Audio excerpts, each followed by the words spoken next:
저는 오늘 읽어드린 히브리서 11장 6절 말씀을 가지고 성도가 소유해야 하는 절대적인 믿음, 이와 같은 제목으로 하나님의 말씀을 전가하도록 하겠습니다. 예수님께서 가버나움에 들어가셨을 때 로마의 백부장이 예수님 앞에 나와 무릎을 꿇고 간구합니다. 간구한 내용은 한 가지입니다. 자신의 하인의 병을 고쳐달라고 하는 것이었습니다. 참 예수님 보시긴 기이했죠. 왜냐하면 로마의 백부장이 나온 것도 기이했지만 또 그 백부장이 나와서 자신의 하인을 위해서 간구하는 것도 참으로 기이했습니다. 그래서 큰 감동을 받으셨어요.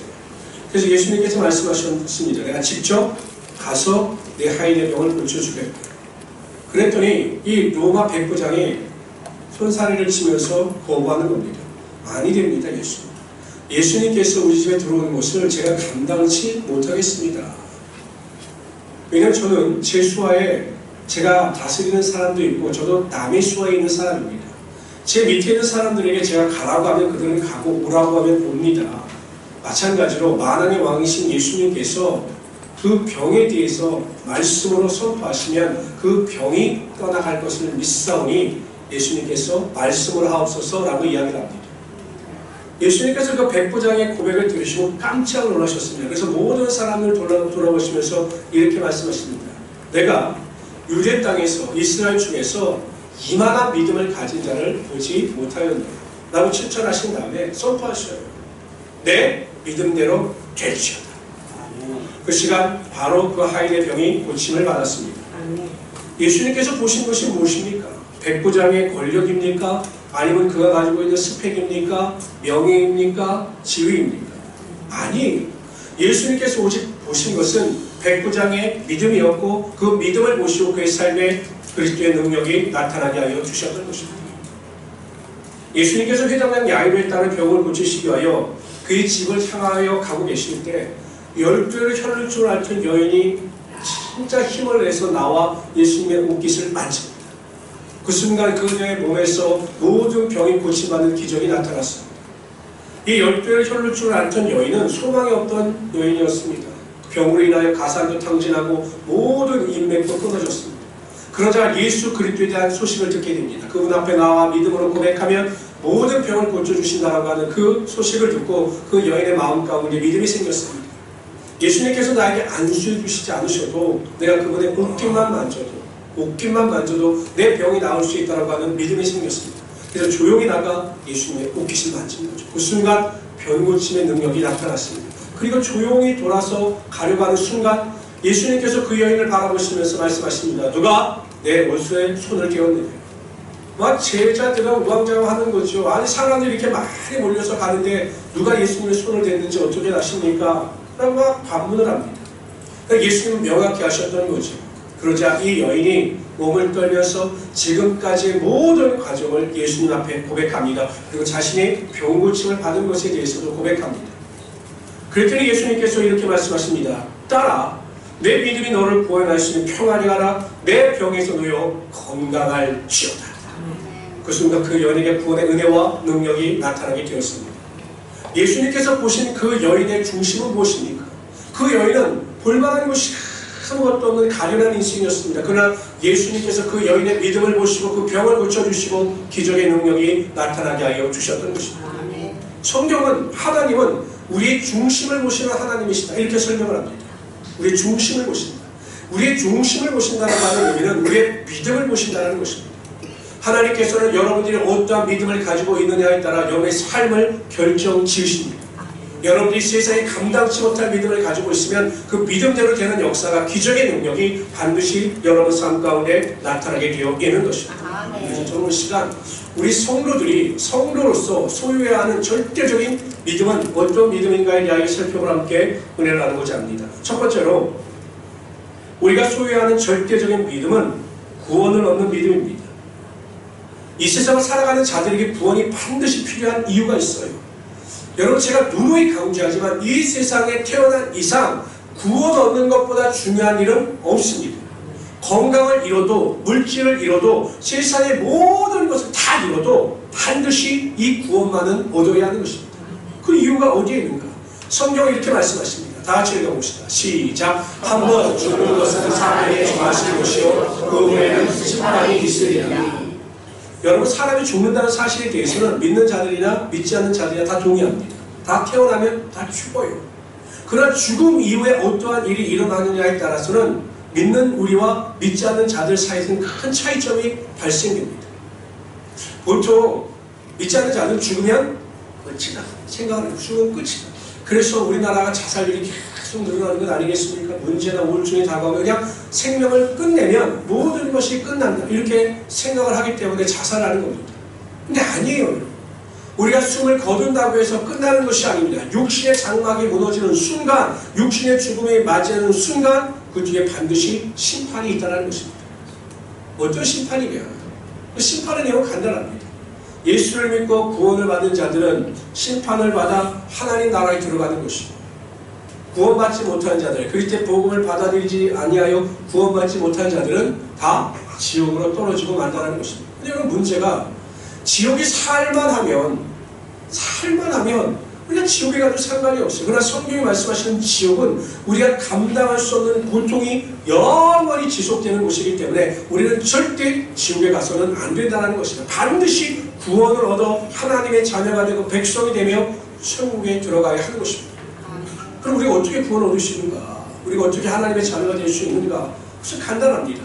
그리스도의 복음을 믿음으로 받아들여서 살아가면 되는 것입니다. 제가 좀 더 설명해 드리겠습니다. 우리는 아담과 하와의 범죄로 말미암아 그 죄가 우리에게 유전되어 우리도 죄의 모습을 가지고 태어나는 것이죠. 예를 들면 이런 겁니다. 여러분, 소는 송아지를 낳죠. 개는 잘 모르세요. 뭘 낳는지 안 키워주셔서. 소는 송아지를 낳고 개는 강아지를 낳습니다. 이게 당연한 거예요. 당연한 이치입니다. 마찬가지로 죄인을 낳게 되어 있는 것이 이것이 죄의 유전입니다. 그렇기 때문에 우리는 태어날 때부터 죄를 가지고 이 땅에 태어나게 되어 있는 거죠. 죄인은 하나님 나라에 들어갈 수가 없기 때문에 영원히 멸망당할 수밖에 없는 겁니다. 그런데 이 죄를 해결할 수 있는 유일한 방법이 있습니다. 이 방법이 무엇이냐? 누군가가 우리의 죄를 담당하여 죄물로 죽으면 우리가 죄상을 받을 수 있는 것입니다. 그 죄를 하나님께서는 독생자 예수를 이 땅에 보내시고 육신을 입게 하신 뒤에 그에게 우리의 모든 죄를 담당하시고 십자가에서 달려 돌아가시게 하여 주셨습니다. 예수님께서 우리의 모든 죄, 온 인류의 죄를 다 담당하시어 십자가에 달려 돌아가셨기 때문에 우리는 의롭다 칭함을 받는 의인의 자리에 들어서게 된 것이죠. 뿐만 아니라 예수님께서는 죽은 지 사흘 만에 부활하심으로 죽음의 저주를 정복하심으로 예수를 믿는 모든 자들에게 영원히 사는 영생의 축복을 허락하여 주신 것입니다. 이것이 복음입니다. 이것을 온전히 믿는 자들에게는 구원이 선물로 주어지는 것이고 구원의 은혜와 능력을 통해서 하나님 나라의 소망을 두며 살아가게 되는 것이죠. 근데 여러분, 그런 생각을 하겠죠. 그러면 우리가 다 이 복음을 입으로 시인하고 고백하면 구원을 받습니까? 맞습니다. 그러나 여러분, 온전한 구원을 이룬 자들, 하나님 안에서 내가 죄인됨을 고백하고 회개하며 예수 그리스도의 은혜로만 내가 구원을 얻었다라고 믿고 시인하는 자의 삶에는 그 은혜에 합당한 열매가 나타나게 되어 있는 것입니다. 구원을 받은 자는 분명한 변화가 있어요. 삶의 변화가 있습니다. 생각의 변화가 있습니다. 제가 작년에 한번 말씀드렸는데, 제가 아시는 목사님이요, 갑자기 피를 쏟고 강경으로 돌아가실 뻔하셨습니다. 다 돌아가신다고 했어요. 그래서 병원에서 응급 수술을 통해서 생명을 유지시켰습니다. 근데 방법은 하나밖에 없어요. 무엇이냐? 간을 이식받는 수밖에 없는 겁니다. 간경화로. 그러니까 누군가가 간을 이식해줘야 이 목사님이 살 수가 있어요. 근데 주변에 아무리 알아봐도 이분을 위해서 간을 이식해주겠다고 하는 분들이 없는 거예요. 여러분, 어떠세요? 남편이 간 이식을 해야 된다. 그럼 여러분들은 아내로서 남편에게 간을 반쯤 띄워주시겠습니까? 말은 쉽죠. 제가 보면요, 이식해주겠다라고 약속했던 형제들 중에 당일날 병원에 나타나지 않아서 이식이 취소된 병원을 제가 무수히 봤습니다. 형제가 아니고 이식을 잘 못해줘요. 그러니까 이 목사님도 이식을 해줄 수 있는 사람이 없었는데 아들이 낳았습니다. 아들이. 내가 아버지의 간을 내어드리겠다.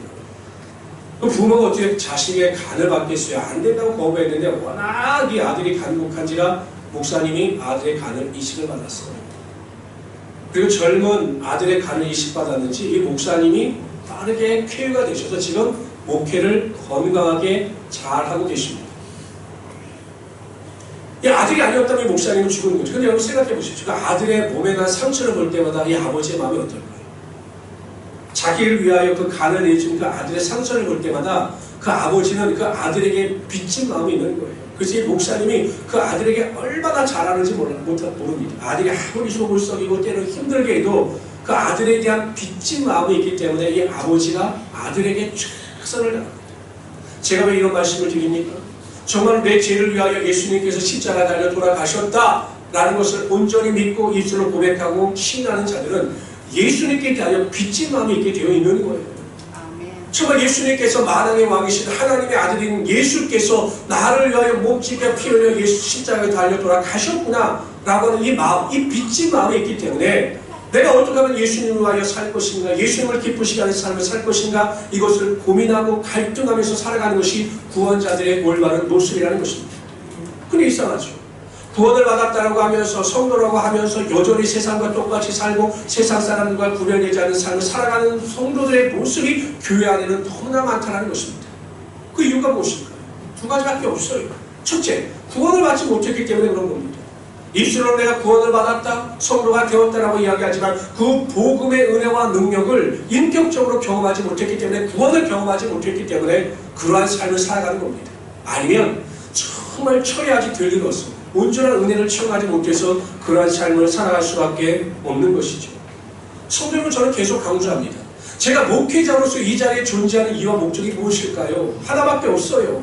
여러분들에게 복음의 은혜와 능력을 전파하여 이 자리에서 예배드리는 우리 모든 성도들이 한 사람도 나구됨이 없이 하나님 나라에 들어가게 하는 것이 하나님께서 저에게 주신 사명이고, 그러한 사명을 위해서 저는 여러분들에게 설교하고 복음을 전파해야 하는 것입니다.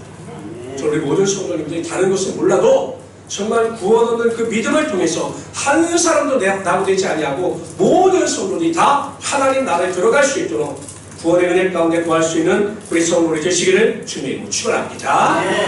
두 번째로요, 우리가 소유하는 절대적인 믿음은 의심을 하지 않는 믿음입니다. 하나님께서 아담과 하와를 창조하셨어요. 그리고 그들에게 절대 자유를 주십니다. 모든 것을 관리하고 다스리시는 자유를 주셔요. 근데 단 한 가지 제한을 주셨죠.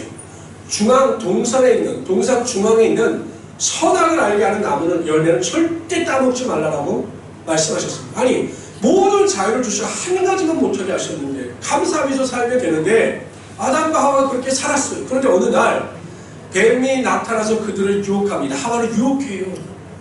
정말 너희가 이 나무 열매, 선악을 알게 하는 나무 열매를 따먹으면 죽을 것 같으냐? 아니다. 하나님께서 그 선악을 알게 하는 나무를 따먹지 못하게 하는 이유는 한 가지다. 너희가 그것을 따먹는 순간 너희 눈이 밝아질 것이다. 하나님같이 될 것이다. 그래서 하나님 것을 따먹지 못하게 하는 것이다. 이렇게 유혹을 합니다. 아니, 그전까지는 여러분 하와는 한 번도 하나님을 의심하지 않았어요. 그런데 사단이 그 뱀을 통해서 그렇게 의심의 씨앗을 뿌려놓으니 지금까지 하나님의 말씀이 다 의심스러운 거죠. 그래서 선악을 알게 하는 나무의 열매를 따먹고 범죄함으로 에덴 동산에서 쫓겨나고 말았습니다. 우리가 살아가고 있는 이 시에도 사람은 끊임없이 성도들의 마음속에 의심의 씨앗을 뿌림으로 하나님으로부터 멀어지게 만드는 것입니다. 여러분, 제대로 믿지 못하게 하고 그래서 믿음의 능력을 맛보지 못하게 하는 것이죠. 여러분, 절대로 의심하지 마시고 반드시 우리가 믿음대로 살아갈 때 하나님께서는 우리에게 상을 주시는 하나님의 계심을 믿고 선포할 수 있는 우리 성도들이 되시기를 주님으로 축원합니다. 아멘. 오늘 말씀을 다시 한번 읽어봅시다. 히브리서 11장 6절 말씀을 우리 큰 소리로 다시 한번 합독합시다. 시작. 믿음이 없이는 하나님을 기쁘시게 하지 못하나니 하나님께 나아가는 자는 반드시 그가 계신 것과 또한 그가 자기를 찾는 자들에게 하나님의 결론은 상이에요. 하나님께서는 반드시 어떠한 환경 가운데 어떠한 조건 가운데 있다 할지라도 결론은 상입니다. 하나님의 축복과 하나님의 능력입니다. 합력하여 선을 이루어 주시는 것입니다. 그런데 성도들은 자꾸 과정에 집착해요. 과정.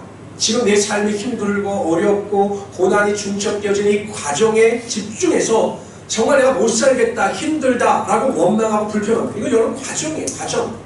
하나님의 결론은 무엇입니까? 이 모든 과정이 변하여 하나님의 성이 되고 하나님께서 이 과정을 통해서 우리에게 상을 허락하여 주시다는 것입니다. 그럼 여러분들이 어떤 환경 가운데 있다 할지라도 어떤 조건 가운데 있다 할지라도 낙심하거나 의심하거나 원망하거나 불평할 필요가 없는 것이죠. 예수님께서 사역을 마치시고 제자들에게 뭐라고 말씀하셨냐고 배를 타신 다음에 바다 건너편으로 가자고 말씀하셨습니다. 그리고 예수님께서는 배 거물에서 베개를 메고 주무셨어요. 제자들은 룰루랄라 있습니다. 근데 여러분 얼마 안 가서 갑자기 바람이 불고 파도가 치면서 이 물이 배 안으로 들어오기 시작하는 겁니다. 제자들이 아무리 노력해봐도 안 되는 거예요. 그 제자들이 원망하고 불평하기 시작합니다. 두려워하기 시작합니다. 그럼 막 예수님 흔들어 깨워요. 그냥 흔들어 깨워서 예수님 우리가 지금 위험에 빠졌는데 뭐 우리를 도와주시고 이게 아니에요. 막 원망하고 불평합니다. 왜 우리의 죽게 된 것을 돌아보지도 않습니까? 우리 죽게 되었는데 도대체 무엇하십니까? 라고 막 원망하고 불평합니다. 예수님께서 깨어나셨어요. 그리고 바람과 바다를 꾸짖으십니다. 고요하라 잠자라. 그러자 바람과 바다가 다 잠잠해졌습니다. 그럼 여러분 여기서 한번 생각해 봅시다. 아니 제자들이 두려워하는 건 당연한 건 아니겠습니까? 막 바람이 불고 뭐 파도가 밀려드는데 이 배가 침몰할지도 모른다는 상황 속에서 당연히 두려워하고 막 애쓰는 건 당연한 건 아니겠습니까? 그렇다면 예수님께서 모든 문제를 해결하신 다음에 고생했지, 정말 무서웠지, 두려웠지 이렇게 위로를 해주셔야 되는 건 아니겠어요? 그렇지 않아요. 근데 예수님 오히려 제자들을 책망하십니다. 뭐라고 책망하시냐면 너희 믿음이 어디 있느냐? 왜 너희는 두려워하고 너희는 무서워하느냐? 이렇게 책망하시고 아니 위로해도 부족한데 예수님은 제자들을 책망하셔요. 왜 책망하십니까? 제자들이 고생하고 수고하고 노력했는데 왜 그들의 수고를 인정해 주시지 아니하시고 그들을 책망하십니까? 이유는 한 가지입니다. 예수님께서 배 타시자마자 뭐라고 말씀하셨냐면 바다 건너편으로 가자 말씀하셨어요. 바다 건너편으로 가는 것이 예수님의 뜻입니다. 그다음 예수님은 그 뜻을 이루실 것이 분명하기 때문에 바람이 불든 파도가 치든 배가 위기에 처하든 예수님께서 말씀대로 하실 것을 믿고 감사하면서 나갔으면 그 위기 가운데 넉넉히 이길 수가 있었던 거죠. 근데 제자들은 상을 바라지 못한 겁니다. 결론을 바라지 못하고 그냥 과정에 집중해서 원망하고 불평하면서 억지로 나아가다가 예수님께 책망을 듣고 말았던 것입니다. 전혀 다른 반응을 보인 사람도 있어요. 제가 이번 주에 새벽 예배를 하다가 큰 은혜를 받은 구절이 있습니다. 다니엘서를 강의하다가 우리가 보통 생각하기에 다니엘은 기도하는 사람, 감사 기도의 대표적인 인물 이렇게 설명을 하는데 이번 주에 보니까 다니엘은 정말 대단한 믿음을 수여했던 사람이었습니다. 다니엘이 그 계략으로 사자굴에 들어가죠. 근데 이 다리오 왕이 이제 안 겁니다. 야 이거 내가 속았구나. 그래서 그 다음날 일어나자마자 사자굴에 가서 막 다니엘을 큰 소리를 부릅니다. 그때 다니엘이 하나님께서 나를 살리셨습니다라고 고백하고 기뻐하지요. 그 내용을 이렇게 기록하고 있어요. 다시 읽어봅시다. 시작. 여호와여 다니엘을 굴에서 올리라며 그들이 다니엘을 굴에서 올릴즉 그의 몸이 조금도 상하지 아니하였으니 이는 그가 자기의 하나님을 믿음이었더라. 다니엘은 어떤 환경 가운데 있다 할지라도 하나님께서 자신을 구해주시고 자신에게 상을 베풀어 주실 것을 믿었습니다. 그리고 하나님은 그 다니엘을 믿음대로 그 사자굴에서 그를 구원하여 주셨던 것입니다. 성경의 말씀뿐만 아니라 제가 목회자로서 목회를 하면서 경험하고 확신하는 것은 하나님은 한 번도 저를 실망시키신 적이 없다는 것입니다. 제가 아무리 큰 고난과 환난과 어려움을 만난다 할지라도 하나님은 그 고난과 환난이 복이 되게 하셨고 고난과 환난을 통해서 소망을 주셨고 저의 상을 베풀어 주셨기 때문에 제가 자신있게 여러분들에게 선포할 수 있는 것은 여러분들이 어떠한 환경 가운데 있다 할지라도 하나님은 반드시 여러분의 믿음을 통해서 하나님의 상이 여러분 삶 가운데 임하게 하여 주시는 것입니다. 저는 우리 모든 성도님들이 어찌하든지 간에 의심하지 마시고 나에게 반드시 상을 주시는 하나님이심을 믿고 긍정적인 믿음을 가지고 소망 가운데 살아가시면 하나님의 귀한 성도가 되시기를 주님으로 축원합니다. 성경은 결론적으로 이렇게 말씀하셔요. 너희 중에 누가 아들이 떡을 달라 하며 돌을 주며 생선을 달라 하며 뱀을 줄 사람이 있겠느냐. 너희가 악한 자라도 자식에게 좋은 것을 줄 줄 알거든 하물며 하늘에 계신 너희 아버지께서 구하는 자들에게 좋은 것을 주시지 않겠느냐. 하나님은 항상 우리에게 좋은 것을 주시는 하나님이십니다. 저는 어떤 환경 가운데 있다 할지라도요 절대 의심하지 마시고 불평하지 마시고 낙심하지 마시고 소망 가운데 넉넉히 이기며 살아갈 수 있는 우리 성도들이 되시기를 주님의 이름으로 축원합니다. 세 번째로요, 우리가 소유하는 절대적인 믿음은 순종하는 믿음입니다. 신명기 28장에 보면 순종과 불순종으로 나타나는 신앙의 결과에 대해서 설명하십니다. 순종하는 자들에겐 축복이 임하고 불순종하는 자들에겐 저주가 임한다. 이렇게 분명히 말씀하십니다. 한번 읽어봅시다. 신명기 28장 1절 2절을 먼저 읽읍시다. 시작. 내가 오늘날 내게 명하는 그 모든 명령을 지켜야하며 내가 하나님 여호와께서 너를 세계로 민족 중에 태어나게 하실 것이라. 내가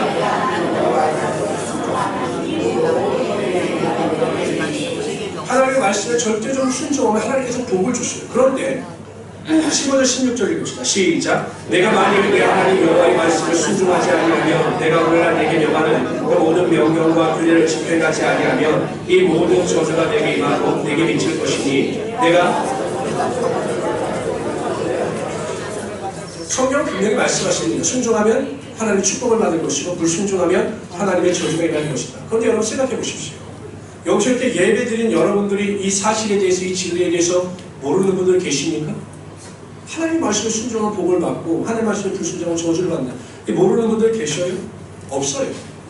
없는데 여전히 순종하는 분들이 있는가 하면 여전히 불순종하는 분들이 있어요. 그 이유가 무엇일까? 아니 다 아는데 왜 안 될까? 제가 곰곰이 생각해보니 몇 가지 이유가 있습니다. 첫째, 탐심 때문에 불순종하는 거예요.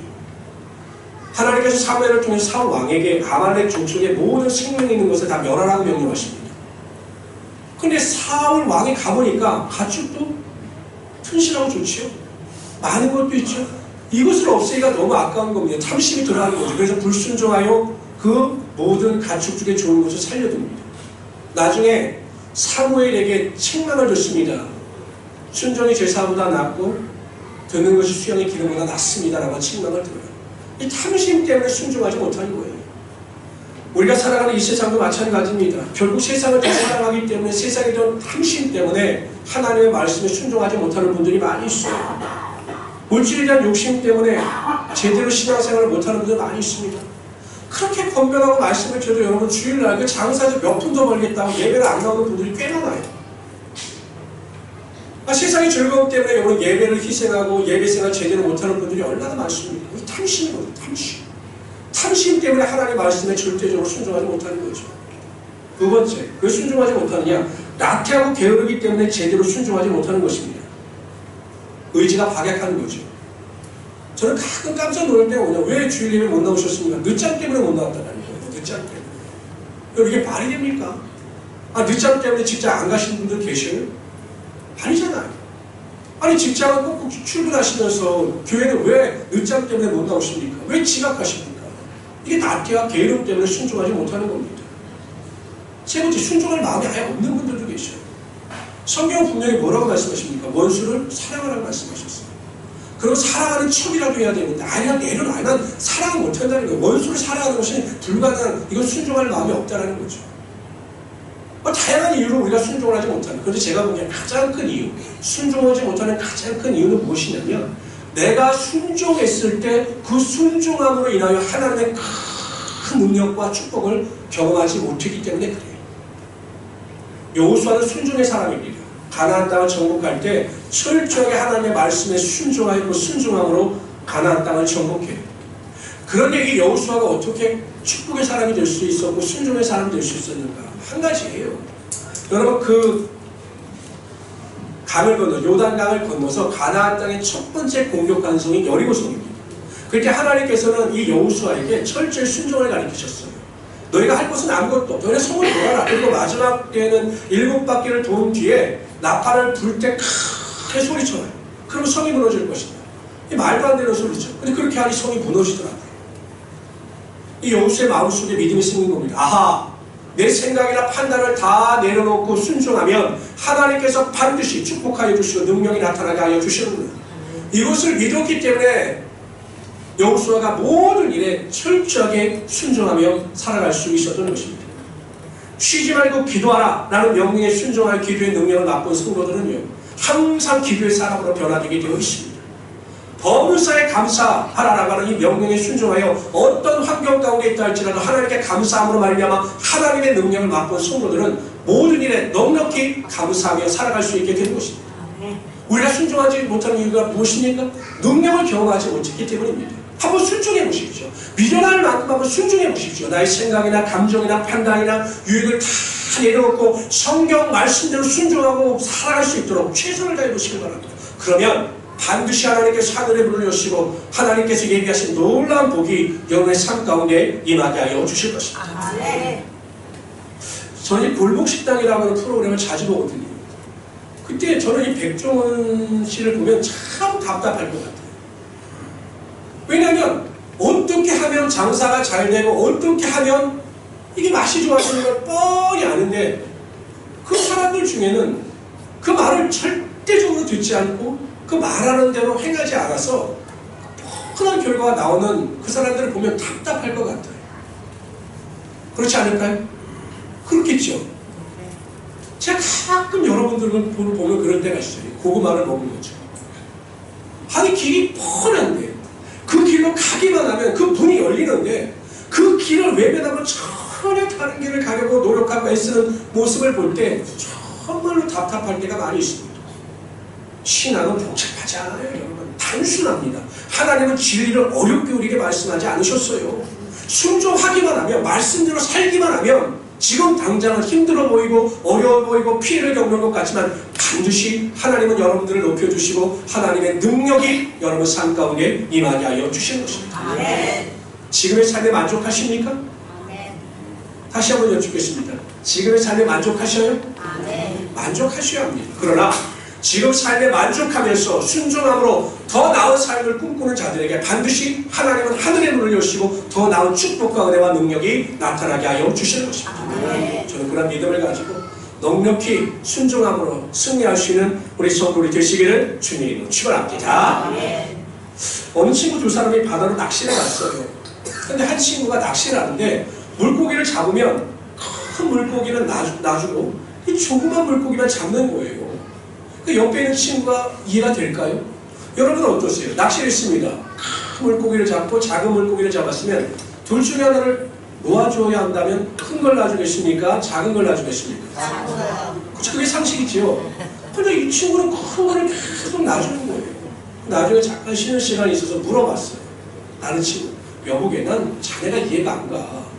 아니 왜 물고기를 잡으면 큰 거를 놔두고 작은 거를 가지고 가. 난 그게 이해가 안 가. 왜 그런 거야? 라고 물어봤더니 이 친구가 대답하기를 우리 집에 프라이팬이 있는데 우리 집 프라이팬이 작아. 그래서 그 프라이팬에 튀길 수 있는 물고기의 크기가 이 정도밖에 안 되기 때문에 나는 고만한 물고기를 잡아가는 거야. 이렇게 대답을 하더라는 거죠.